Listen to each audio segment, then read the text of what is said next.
Ayo subscribe channel YouTube Novel Azkabina. Novel Perintah Raja Naga. Bab 5487 dari Perintah Kaisar Naga. Kecepatan sangat cepat. Beraninya kau. Raung kultivator iblis itu, suaranya menggema di udara bagai guntur, wajahnya dipenuhi keganasan dan amarah. Kau tahu di mana tempat ini? Ini wilayah desa Shuangji. Beraninya kau bertindak lancang di sini? Kau sedang mencari mati. Ia menggenggam pedang iblis yang memancarkan cahaya dingin. Bilahnya terukir rune mengerikan yang menandakan pembantaian tanpa akhir. Para kultivator iblis lainnya berkumpul di sekitarnya. Masing-masing tinggi dan berotot, wajah mereka garang, ingin menunjukkan kehebatan mereka di hadapan pemimpin mereka. Beberapa mengacungkan gada, duri-durinya berkilauan dengan cahaya dingin.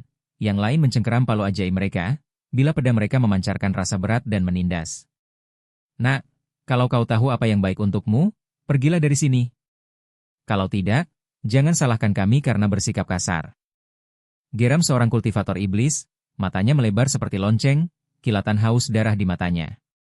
Benar. Kita di desa Shuangji tidak bisa dianggap remeh. Hari ini aku akan memberitahu kalian betapa kuatnya desa Shuangji kita. Para kultivator iblis lainnya juga ikut berteriak, dan untuk sesaat, teriakan itu silih berganti, seolah-olah akan menjungkir balikan langit. David tersenyum dingin, matanya sedingin kolam dingin yang dalam, menampakkan ketidakpedulian dan penghinaan yang tak berujung. Kekuatan para kultivator iblis ini bahkan lebih lemah daripada sekte Moshi, dan yang tertinggi hanyalah tingkat ketujuh alam abadi. Di matanya, orang-orang ini tidak berbeda dengan semut. Ia mengenakan jubah putih, yang berkibar lembut tertiup angin, seperti seorang abadi yang terbuang, membentuk kontras yang tajam dengan para kultivator iblis ganas di sekitarnya. Karena kau sangat ingin mati, aku akan mengabulkan keinginanmu. Suara David tenang namun penuh wibawa, bagaikan sebuah pernyataan takdir. Begitu selesai berbicara, ia menghilang dari pandangan. Bagai hantu, ia lenyap dalam sekejap, hanya menyisakan bayangan samar. Apa? Di mana dia? Sebelum para kultivator iblis sempat bereaksi, mereka merasakan hawa dingin di leher mereka, seolah-olah napas dingin langsung menusuk tenggorokan mereka. Kemudian, mereka kehilangan kesadaran, tubuh mereka berjatuhan seperti boneka yang talinya putus. Dalam sekejap mata, semua kultivator iblis ambruk ke tanah, tak bernyawa. Mata mereka masih terbelalak lebar, dipenuhi ketakutan dan kebencian, seolah-olah mereka takkan pernah mengerti bagaimana mereka dikalahkan hingga ajal menjemput. Bagaimana ini mungkin? Bagaimana dia bisa secepat itu? Para kultivator yang diperbudak tercengang melihat ini. Mereka sudah putus asa, percaya bahwa mereka akan binasa dalam perbudakan tanpa akhir ini, tetapi mereka tak pernah menyangka pemuda ini tiba-tiba muncul begitu kuat. Mata mereka terbelalak lebar, mulut mereka menganga lebar, wajah mereka dipenuhi keterkejutan dan ketidakpercayaan. Li Qingshan dan yang lainnya bergegas maju, wajah mereka dipenuhi kegembiraan, saat mereka menyampaikan kabar baik kepada para biksu. Jangan takut. Ini guru abadi David. Dia di sini untuk menyelamatkan kita. Mulai sekarang, kita bebas. Suara Li Qingshan menggema dan kuat, bagaikan sinar fajar, menerangi hati gelap para biksu yang diperbudak ini. Mendengar kabar ini, mata para biksu berkaca-kaca. Beberapa telah diperbudak selama berabad-abad, menanggung siksaan dan penghinaan. Kini, akhirnya, terbebas dari belenggu para biksu iblis, mereka telah mendapatkan kembali kebebasan mereka. Beberapa berlutut di tanah, menangkupkan tangan, berterima kasih kepada David karena telah menyelamatkan nyawa mereka. Yang lain berpelukan, menangis bahagia, seolah melepaskan melalui air mata mereka rasa sakit dan duka selama bertahun-tahun. Terima kasih, Guru Abadi. Terima kasih, Guru Abadi. Hidup Guru Abadi. Hidup Guru Abadi. Seruan syukur yang bercampur aduk menggema di seluruh desa Shuangji. Bab 5488 dari Perintah Kaisar Naga ada di sini. David melambaikan tangannya, memberi isyarat agar semua orang diam. Gerakannya anggun dan tenang, seolah-olah ia telah mengendalikan segalanya. Tidak perlu sopan, semuanya. Aku hanya melakukan apa yang seharusnya kulakukan. Suara David lembut namun tegas, memberikan rasa aman yang tak terlukiskan. Dengan itu, David menuju gudang desa Shuangji. Langkahnya mantap dan kuat, setiap langkah seakan menyentuh hati setiap orang. Ia tahu pasti ada gudang batu abadi yang sangat besar di sana, dan batu-batu ini sangat penting baginya. Benar saja, ketika ia membuka pintu gudang, ia disambut oleh segunung batu abadi. Batu-batu ini memancarkan aura abadi yang kaya, memancarkan cahaya cemerlang, lebih murni daripada apapun yang pernah dilihatnya di alam surgawi. Setiap batu seolah mengandung energi yang tak terbatas, sumber kerinduan yang tak tertahankan. Hebat! Hebat! Seru David penuh semangat, matanya berbinar-binar. Batu-batu abadi ini akan sempurna untuk meningkatkan kekuatanku. Ia tahu bahwa di dunia di mana yang kuat berkuasa, hanya dengan terus meningkatkan kekuatannya sendiri ia dapat melindungi dirinya sendiri dan orang-orang di sekitarnya dengan lebih baik serta memenuhi misinya. David dengan tanpa basa-basi menyimpan semua batu abadi ke dalam cincin penyimpanannya.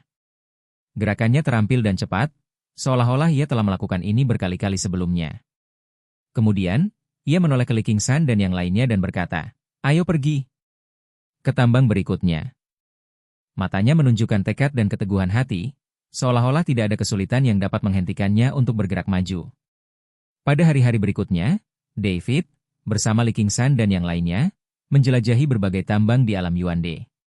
Mereka bagaikan pisau tajam, menusuk hati para kultivator iblis. Kemanapun mereka pergi, para kultivator iblis itu dihalau. Kemanapun mereka tiba, mereka membantai semua kultivator iblis di sana.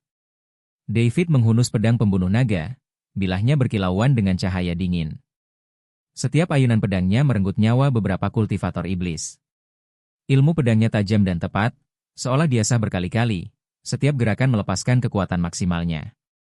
Li Qingshan dan yang lainnya, tak mau kalah, masing-masing melepaskan kemampuan unik mereka, terlibat dalam pertempuran sengit dengan para kultivator iblis.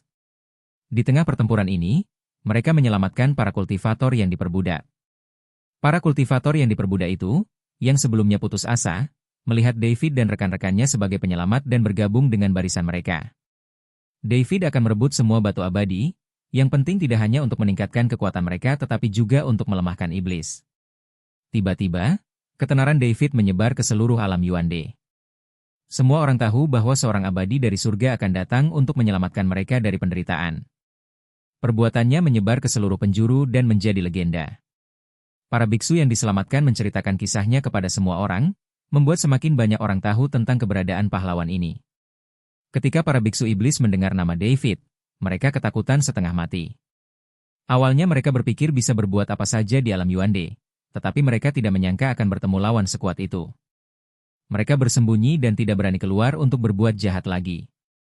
Beberapa bersembunyi di pegunungan yang dalam dan hutan tua, sementara yang lain melarikan diri ke pelosok-pelosok terpencil, hanya berharap bisa menghindari kejaran David. Tak lama kemudian, ribuan tambang di alam Yuande tak terurus. Para biksu yang diselamatkan kembali bebas, dan mereka bergabung dengan tim David satu demi satu, ingin mengikutinya untuk menyelamatkan lebih banyak rekan senegaranya. Tim mereka semakin kuat, dari beberapa orang menjadi ribuan orang, membentuk kekuatan yang tak tergoyahkan. Tepat ketika para biksu iblis merasa putus asa, sesosok tiba-tiba muncul di langit di atas alam Yuande. Bab 5489 Bagaimana perintah Kaisar Naga lolos? Sosok ini memancarkan aura yang kuat, bagaikan gunung yang tak terlampaui. Itu Guru Abadiun Miao. Guru Abadiun Miao akhirnya muncul. Kita selamat. Melihat sosok ini, para kultivator iblis yang bersembunyi itu menangis bahagia. Mereka merasa seolah telah menemukan titik terakhir, menggantungkan semua harapan mereka pada Guru Abadiun Miao. Mereka tahu hanya Guru Abadiun Miao yang bisa menyelamatkan mereka. Guru Abadiun Miao melayang di udara, tatapannya menyapu alam Yuande.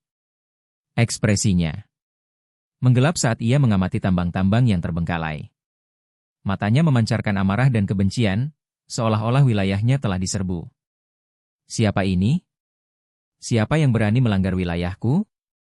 Teriak Guru Abadiun Miao dengan marah, suaranya menggema seperti lonceng, menggema di seluruh alam Yuande.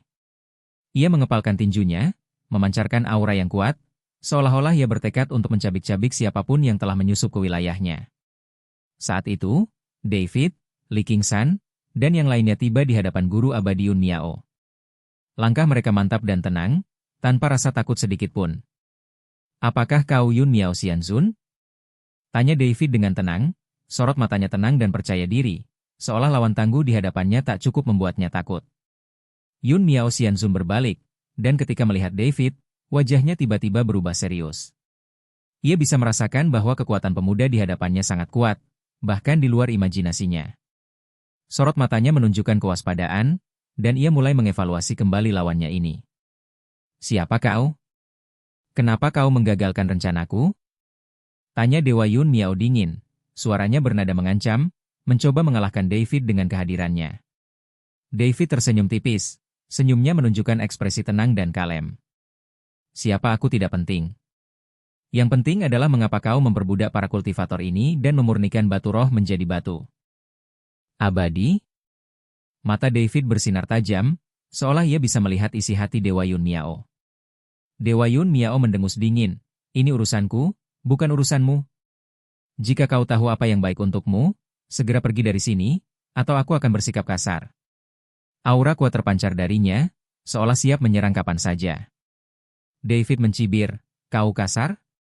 Dengan kekuatan Lose Immortal Realm tingkat 8-mu, kau berani bersikap lancang di hadapanku? Suara David tenang namun penuh percaya diri, seolah kekuatan Lose Immortal Realm tingkat 8 itu bukan apa-apa baginya. Mendengar kata-kata David, wajah Dewa Yun Miao memucat. Ia tak pernah menyangka pemuda di hadapannya ini benar-benar bisa melihat kekuatannya.